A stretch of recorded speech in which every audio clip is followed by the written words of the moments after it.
Thanks for tuning in. Ham Talk Live will be on the air shortly. Please stand by.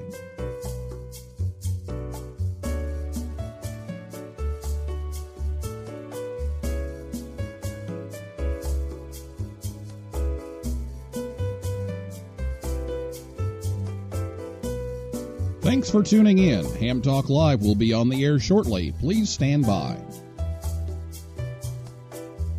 This episode of Ham Talk Live is brought to you by Tower Electronics.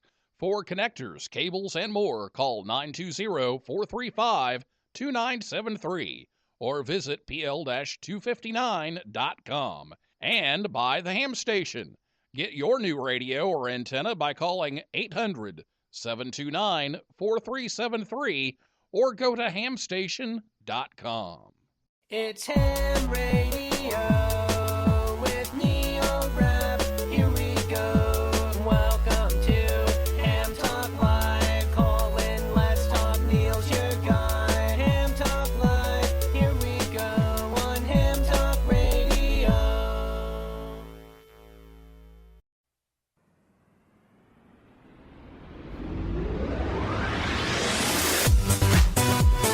And a good evening to everyone. This is Ham Talk Live, episode number 17. Newsline's Caryn Eve Murray, KD2GUT, recorded live on Thursday, June 9, 2016.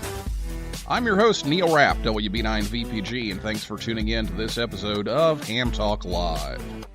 This evening, live from the news desk in New York, it's Caryn Eve Murray, KD2GUT. She'll be here to talk about her writing for Amateur Radio Newsline, and we'll take your calls live in just a few minutes. And tonight, yes, Ham Talk Trivia is back. You'll have a chance to call in and win at the end of the show tonight, so be ready to dial in for that. Last week on the show, the kit guy, Joe Eisenberg, K0NEB, was here talking about the latest news in kit building and good sources for kits. So if you missed that show or any other one, you can download it at hamtalklive.com or on Spreaker, iTunes, Stitcher, SoundCloud, Google Play, TuneIn, or YouTube. Also want to mention that the Ham Talk Live shirt sale has ended. But if you missed out, we will do another round of ordering later in the summer. Check our Facebook page or Twitter feed. And the website on the schedule tab, we'll have, or the schedule link rather, and we'll have information about that. Now, I do have a few of those actually left from the display versions that we ordered in the staff. So message me if you're interested in one of those, and I'll see if I happen to have the size and design that you want. After the second commercial break this evening, we'll take your calls. With your questions. You can Skype us at the username HamTalkLive, or you can call in by telephone. The number is 812-NET-HAM1, 812-NET-HAM1. And you can also tweet questions, and that Twitter handle is at HamTalkLive. So we hope you will call in and participate this evening. Next, Caryn Eve Murray, KD2GUT, will join us right after this word from Tower Electronics right here on Ham Talk Live. This episode of Ham Talk Live is brought to you by Tower Electronics. Tower Electronics has been the Ham's dime store since 1978, bringing connectors, antennas, cables, and other parts to the world. Scott and Jill travel the country bringing their store to you at Hamfest, but you can also order online at pl-259.com or by calling 920-435-2973. Stock up on those supplies like PL259 and N connectors, audio cables, mobile antennas, and ham sticks. Their silver-plated N connectors are even in use on the International Space Station. Tower Electronics is a dealer for MFJ, Comet, Daiwa, OPEC, Workman, and Ham Pro Technologies. Tower Electronics, online at pl-259.com, proud to sponsor this episode of Ham Talk Live. Oh, yeah. You're talking ham radio, baby. You're listening to Ham Talk Live with Neil Rapp.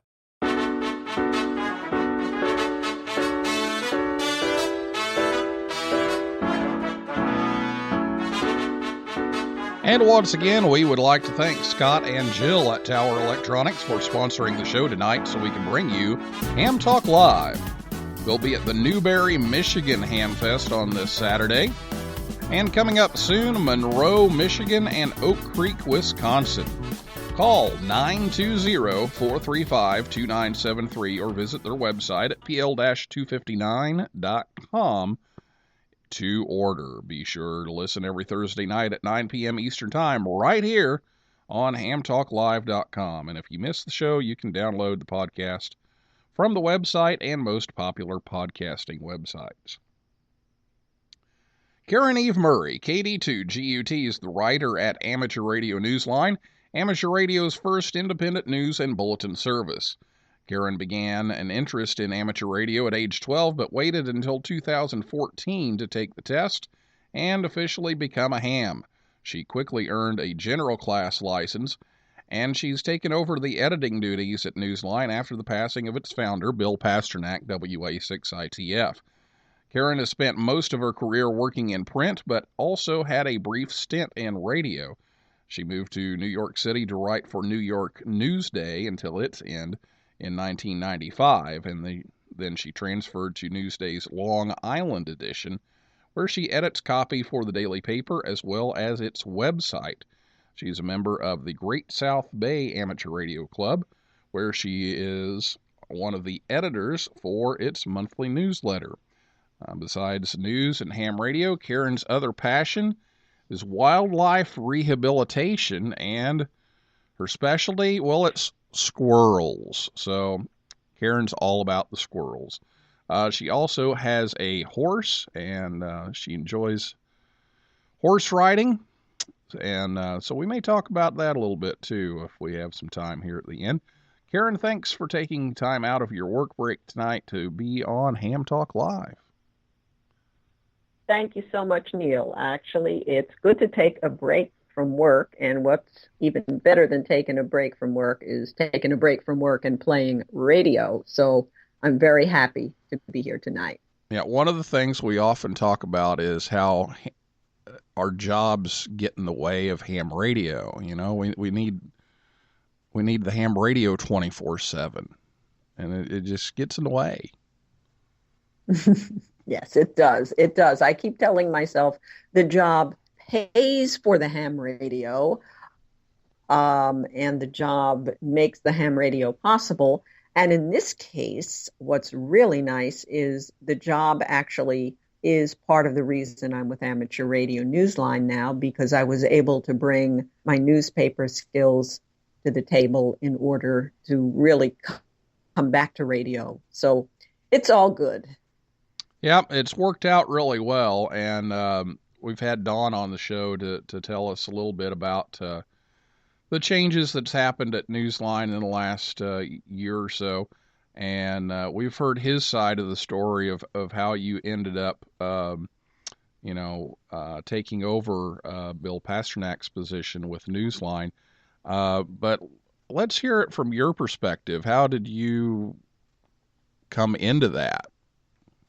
Well, at the time I found out that there was a need for somebody, Bill was still alive. I believe, if memory serves me, what was happening is Bill was definitely quite ill and needed an assistant, someone who could pick up the slack and move the Newsline ahead while he recovered, while he got his strength back. And I may have seen I think it was on Facebook, a posting looking for people.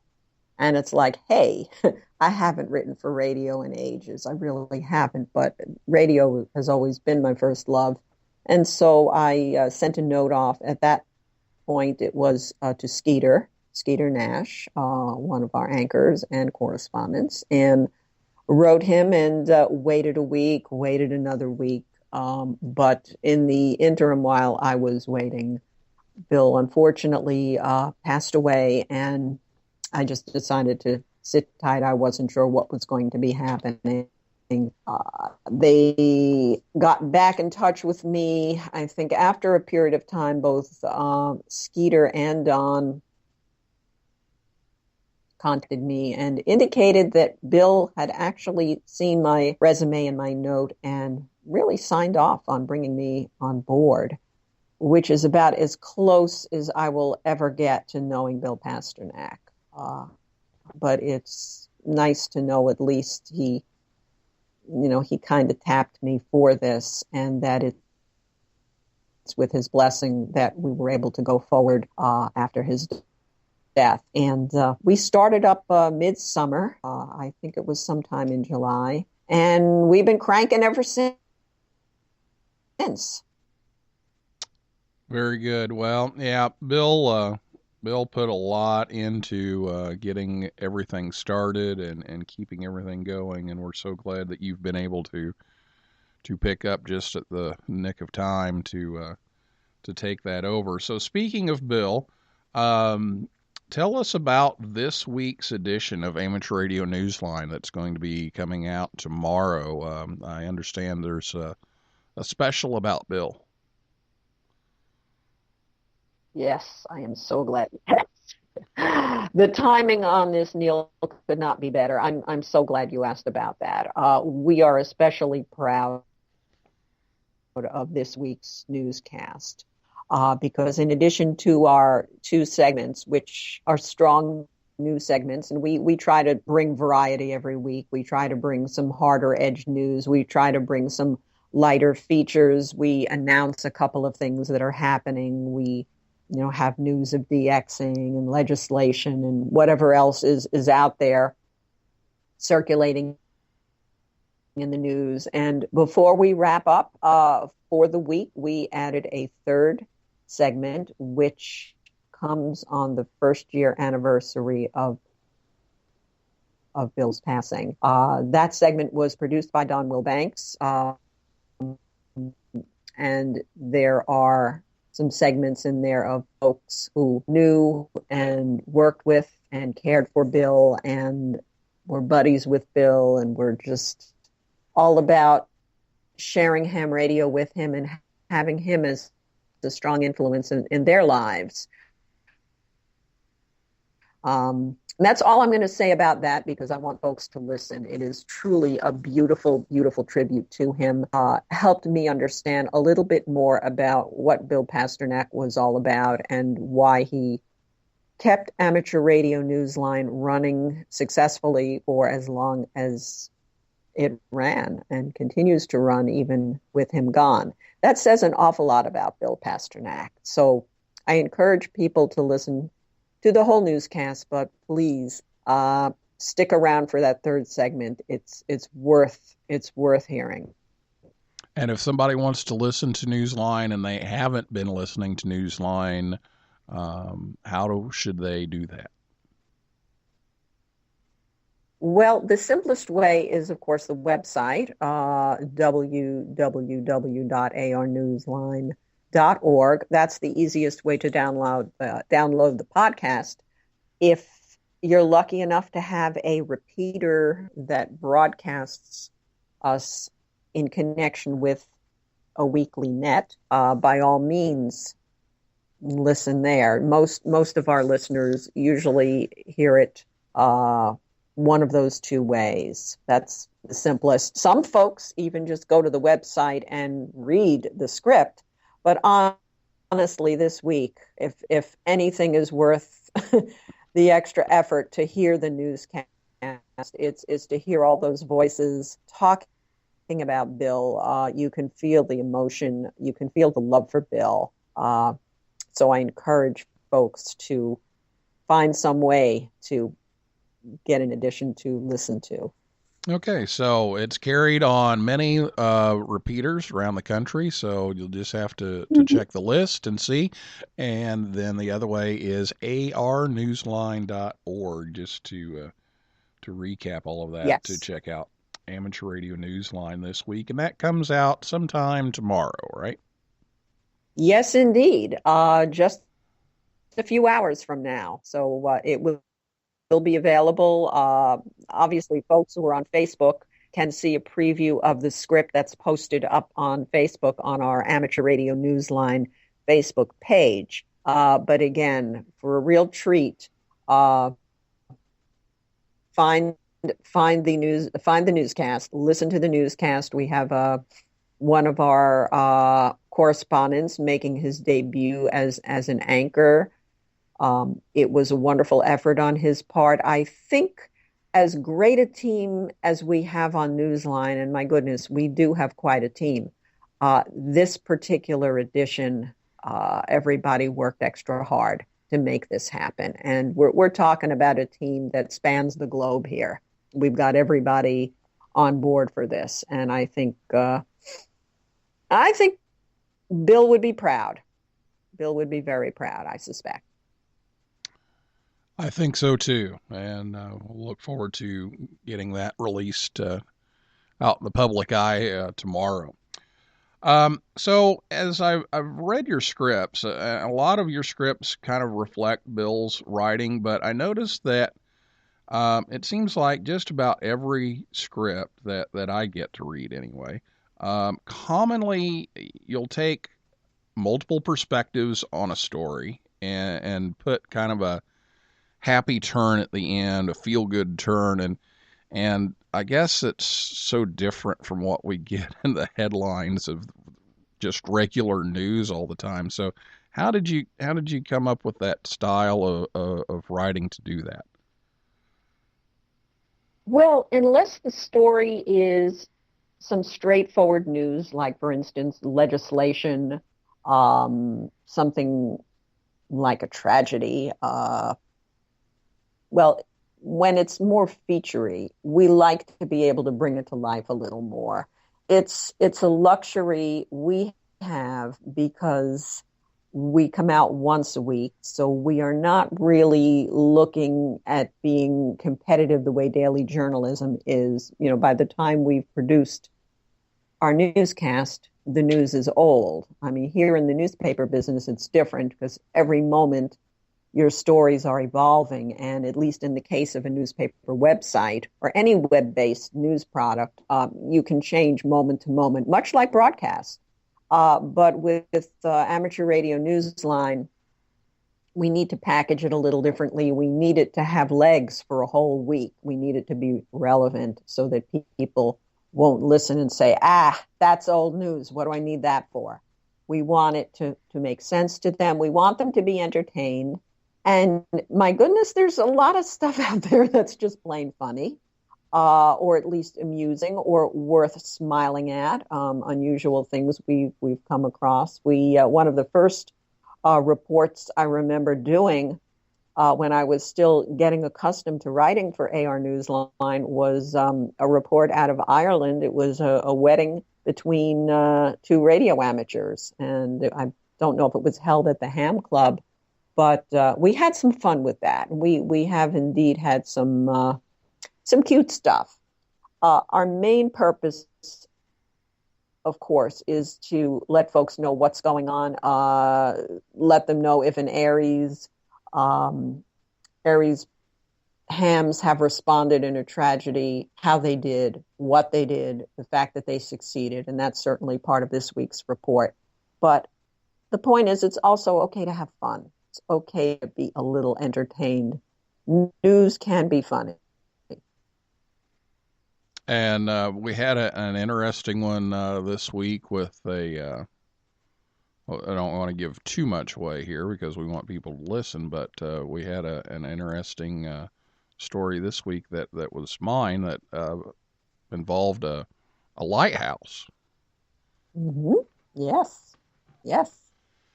That was in Canada. Yes, so you'll have to listen to that. But that was one of those feel good stories, and so we appreciate those. And so I guess the next question is, so how does that compare to your day job in print? And do you get tired of writing, or does that variety of the immediate hard-hitting style that you do day in and day out, does the Newsline style add some variety to that?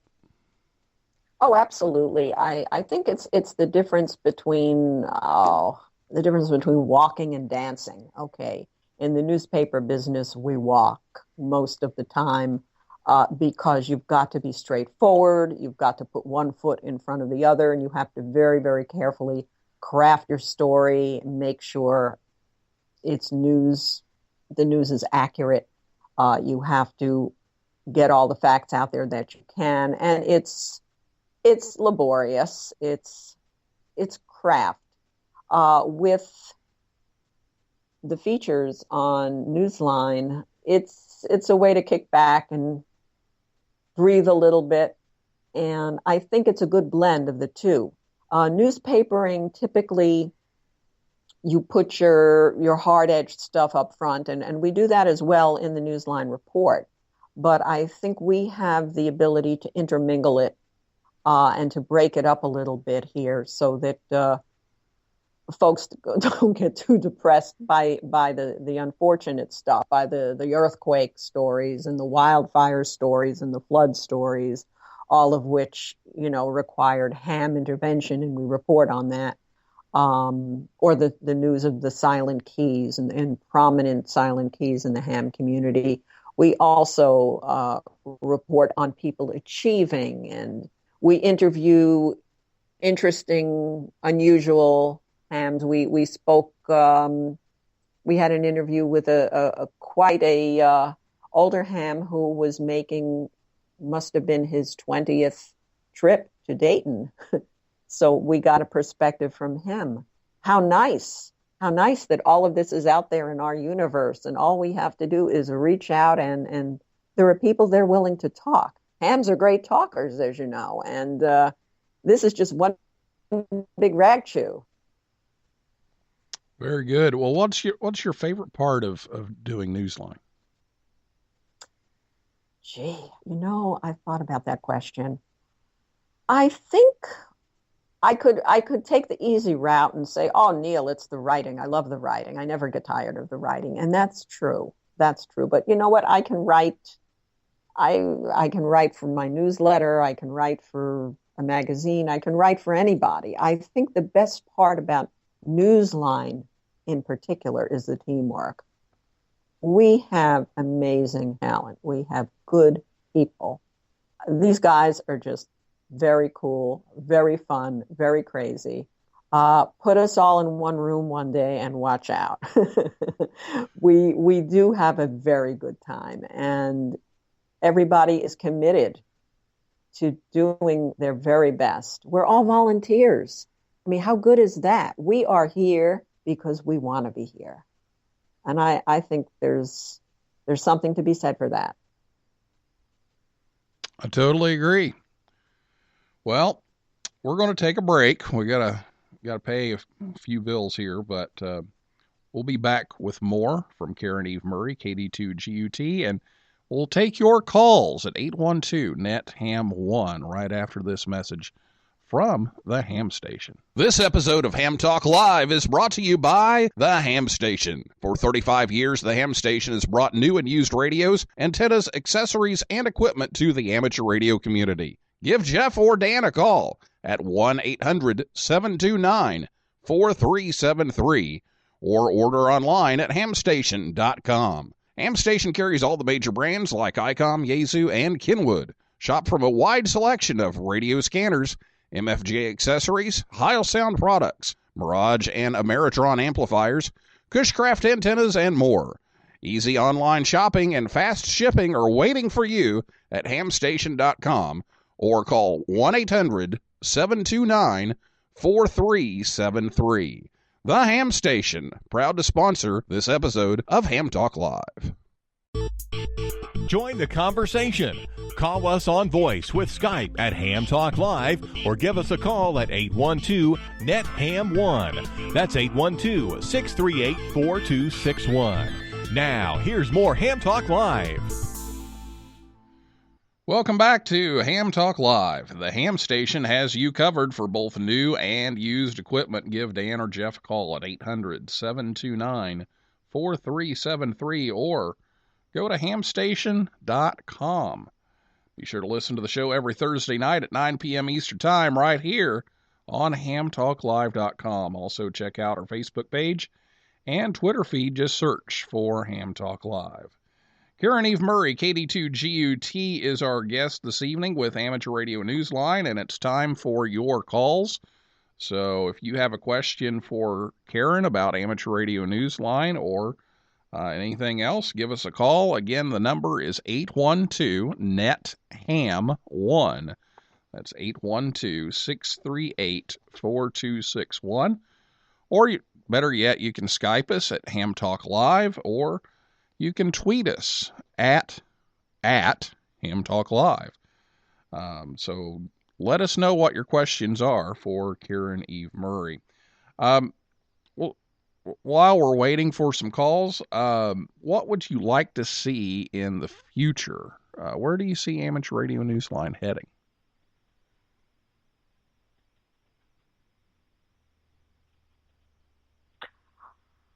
What I would like to see is more back and forth with the listeners, more distribution channels down the line, not this year, but definitely more interactivity with the listeners. I'd like, between newscasts, to engage the listeners in more dialogue. I think that will help them take ownership of this as their newscast. It will make them have more of a sense of input.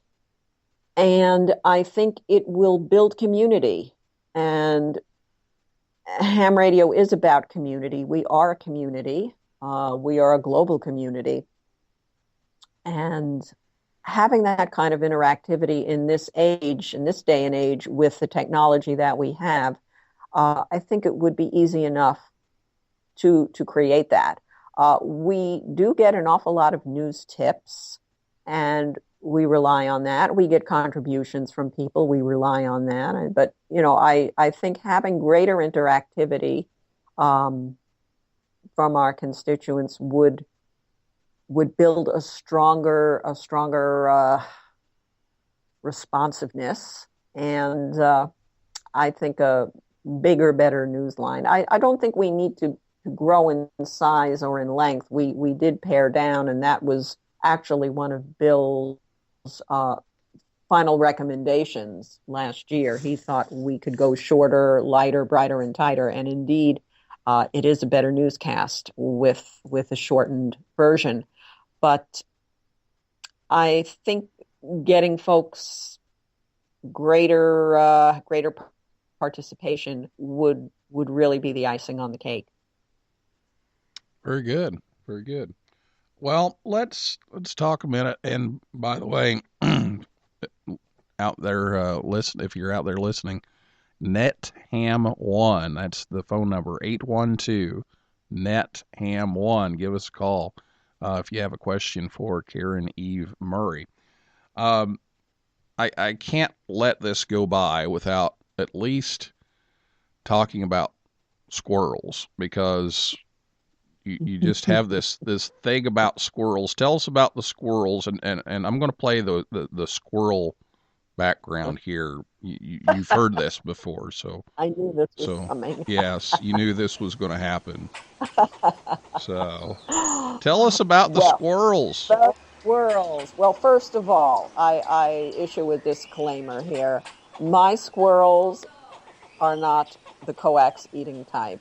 They have not eaten any of my coax. I have plenty of coax, and there is not a tooth mark to be found on any of my coax. So that I just want to say in defense, and I rest my case.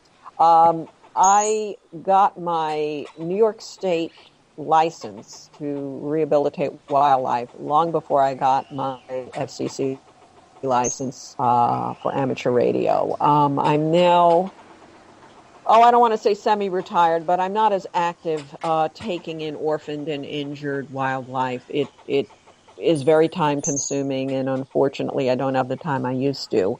But it is rewarding to work with these animals and to get them in good enough shape that they can go back into the wild, and we take them to the woods where they can resume their lives, far from other people's coax. And have you come up with a training program to make sure that they stay away from coax? Does that work? A few of them come up to me when I was studying for my tech and then my general, and it was the summer. I was sitting outside on the deck. A few of them came up and jumped up on my lap and looked at my study guide, and I thought, I could get licenses for them, and then they would understand the importance of staying off the coax. And then we could have squirrels on the air. Squirrels on the SOTA. We like that. And of course, the ones on the air are the flying squirrels. I could train them to hang the dipoles. There's a whole untapped market here for getting squirrels into ham radio.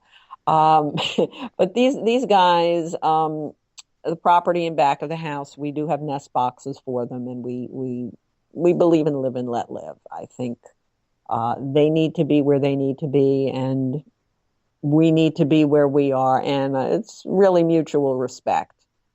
And it's been a good run, but I think now we just look out for them, and we still love them, but just not as busily as we used to. We don't have a little nursery in the house with the newborns anymore.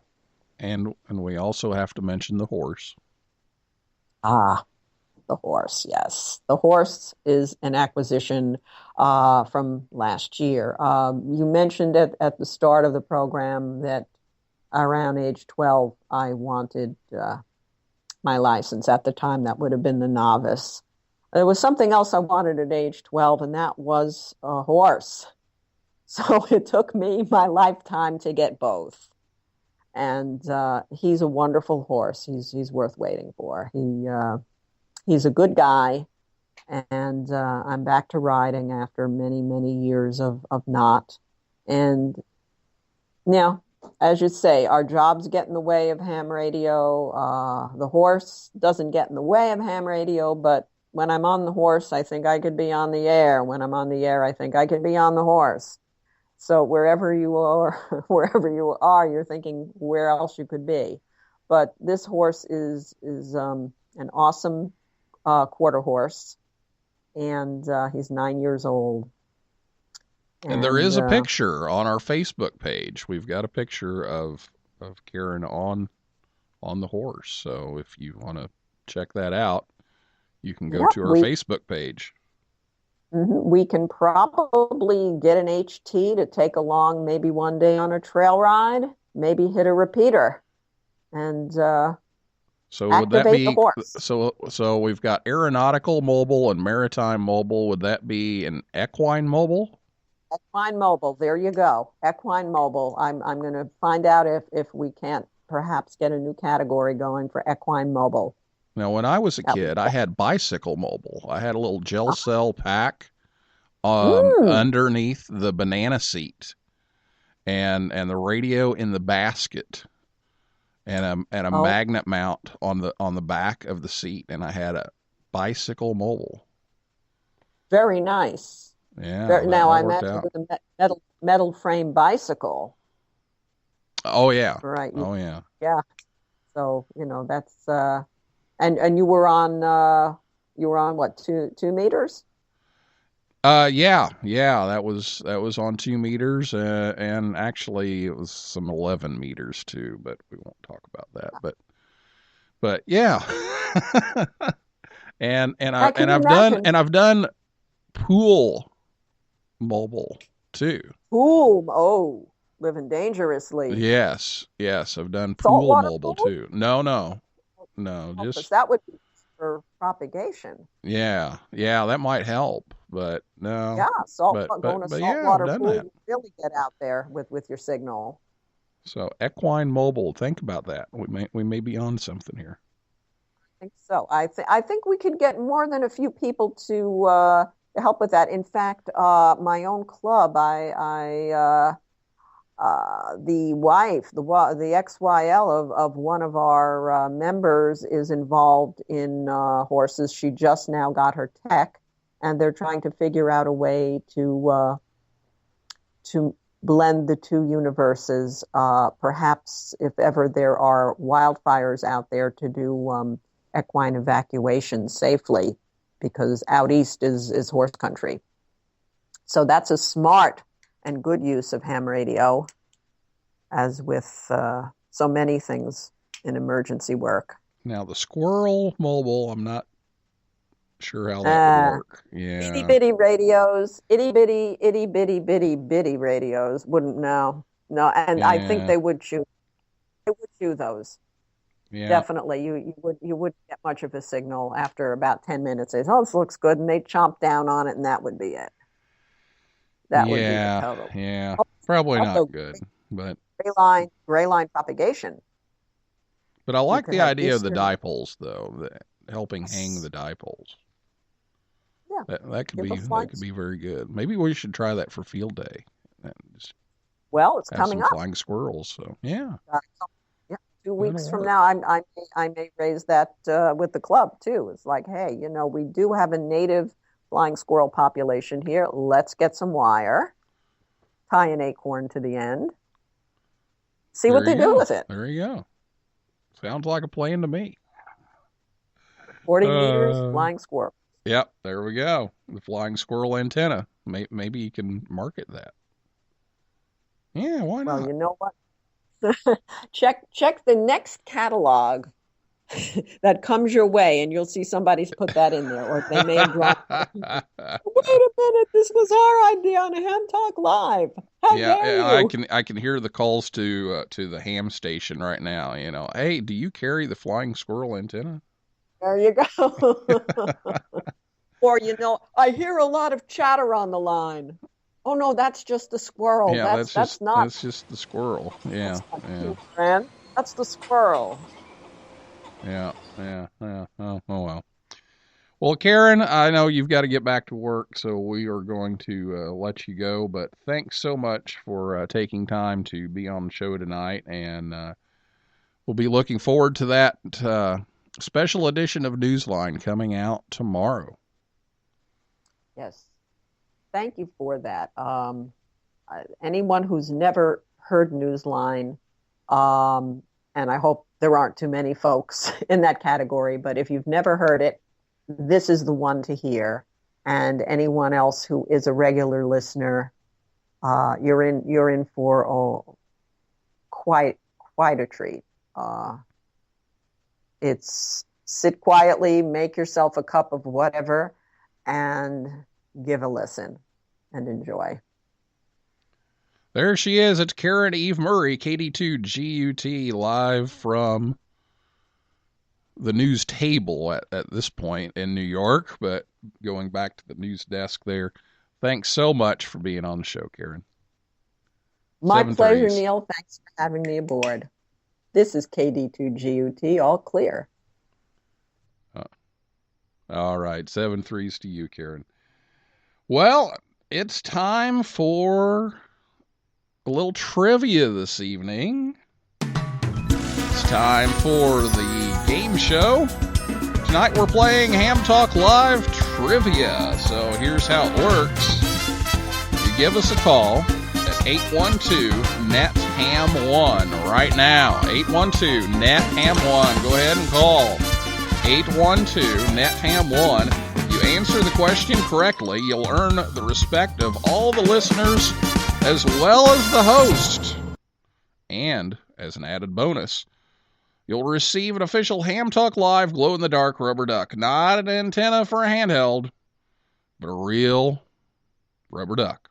If you can answer this question correctly, you'll have some fun in the process, so give us a call right now at 812-NET-HAM1. That's 812-NET-HAM1. And I think this is a fairly easy question tonight, so let's see if we can get somebody to call, and we'll make them a winner, hopefully, on Ham Talk Trivia.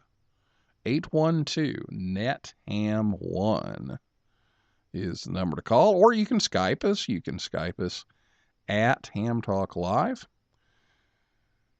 Won't work so well for the Twitter thing, but maybe we'll figure out a way to do that someday. 812-NET-HAM1 is the number to call if you want to call in and answer tonight's trivia question. And I know we had some people out there that were going to call in. So now's the time to call if you're going to call. 812-NET-HAM1 is the number. And we're going to wait for just another minute or so. Again, if you missed out on the shirts, give me a message. We'll see if we have the size and the style that you need. So send me a message on that, and we can take care of that. And if you did order a shirt online, we're getting that all put together, and we'll have those coming out to you shortly. So we'll check one last time here to see if anybody is going to take us up on our offer here of Ham Talk Trivia tonight. 812-NET-HAM1 is the number, or Skype us at Ham Talk Live. Well, we're going to have to get some people to be a little more brave out there and call in. That's what we hope to do with the show, is give you a chance to call in and participate, and call in and actually win. So, last chance here. I thought we had somebody calling, but that may not have worked. So I guess we're going to have to let it go this week. I don't see anybody calling, so I won't bore you to death.